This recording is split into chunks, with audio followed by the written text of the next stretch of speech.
Spectacular Spider-Man is one of the cult classic cartoon adaptations of the character that came out way back in 2008. I know that sounds probably super old now, but I was like 6 when it was coming out, so. It is my personal favorite among all of the animated adaptations of Spidey. I think the characterization amongst every character in the show is top-notch. I think the stories are great. Everything about it, I just absolutely adore. The show was supposed to be continued for 3 more seasons after the cancellation, with some direct-to-TV movies following that, which would have been Peter in his college years, which is super cool.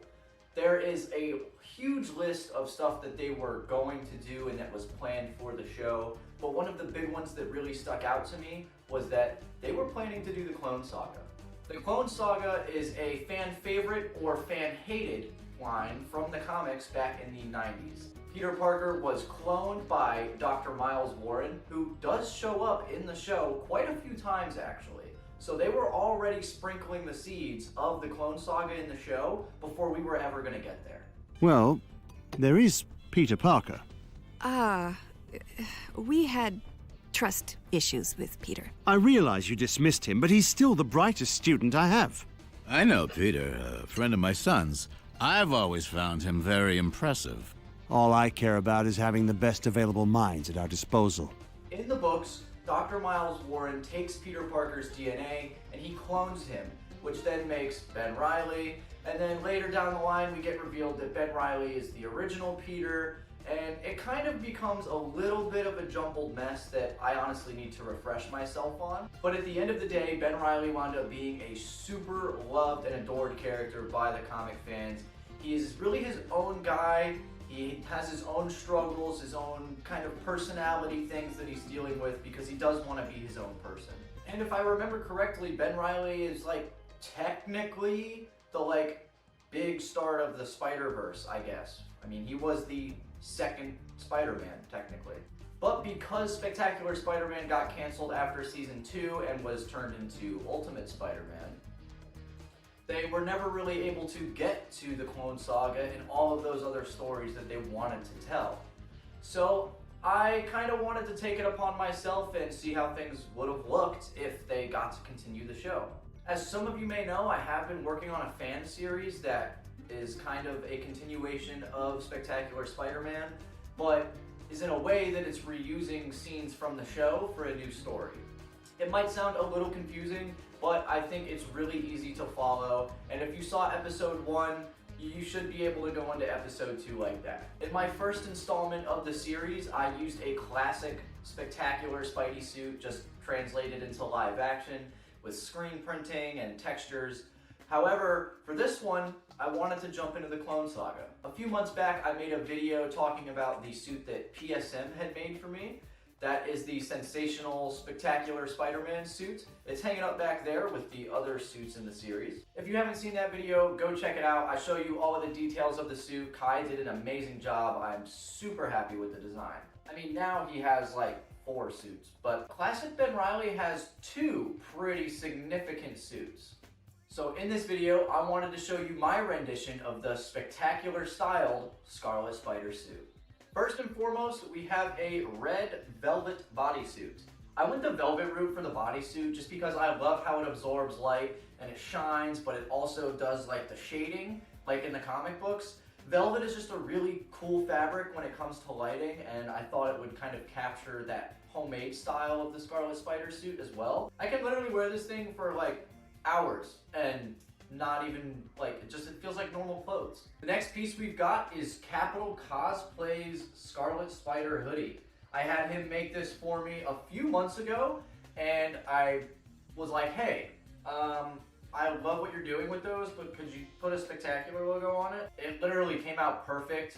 We did a little bit of a cropping maneuver too, which I'm very, very happy with because the original Scarlet outfit does have a cropped hoodie. I believe he just made a stencil and spray painted the logos on the front, and he also added one to the back, thankfully. I love when Scarlet has the logo on the back. Sometimes they either don't draw it or it's not a part of the design, but come on, Spider-Man has a back logo, man. Like, you can't get rid of that. All right, next on the chopping block is the web shooters. These guys are really, really simple. They're actually just wooden bracelets from Target, and then I used automotive spray paint to spray them. They like expand, they've got like a rubber band on the inside. I know they don't have nozzles or anything like crazy on them, but I wanted to still be sort of accurate to the spectacular art style, and it's very simplistic. So I kind of figured that his web shooters are just gonna be pretty much wristbands. I could have added a little nozzle, but I didn't do it. Boo. The Scarlet Spider outfit also has ankle pouches, which I had a lot of fun making, and it kind of took me too long to figure out how to do them because it was all right in front of my face. These are old Deadpool pouches, believe it or not. And this is just literally a normal belt that I cut and put Velcro on. That's it. This is the whole mechanism. Nothing crazy. It looks just like the stuff from the comics. So I'm actually very happy with the simplistic design on that part too. But they do open. I do have them filled with just like paper right now because I don't have anything to canonically put in there. I'm really happy with these pouches. I know they're like probably the least seen thing on the costume, but they're cool and they got little shiny buckles. So win-win.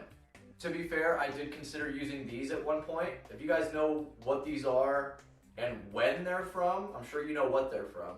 But if you know when these guys are from, let me know in the comments and I'll give you a cookie. And the final piece of the costume, the most important, as you guys know, the mask.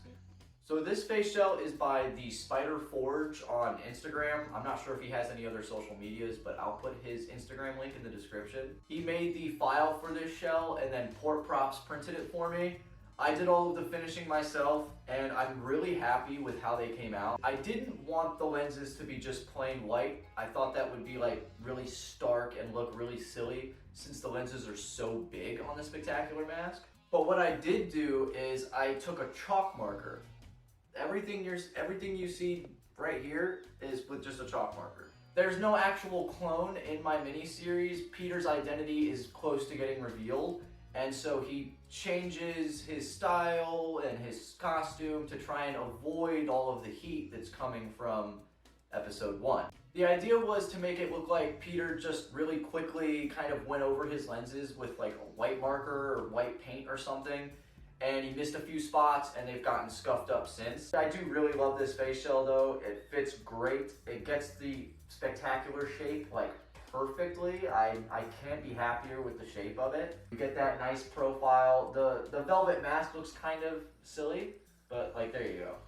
Normally when I have it tucked in, it's all nice and tight. It's gonna be really nice to keep the lenses consistent throughout the whole series. That's what I think the Scarlet Spider would look like in the Spectacular Spider-Man. I really wish the series could have continued so we actually got to see that whole story play out. But if the best I can do is make a tribute with what I have, then I'm gonna do it. Thank you guys for watching this video. I hope you enjoyed. If you did, make sure you like, comment, and subscribe, and I will see you all.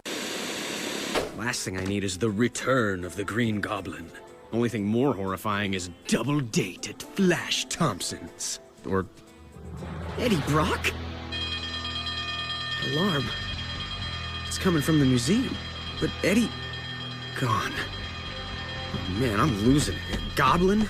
Venom? Who's next?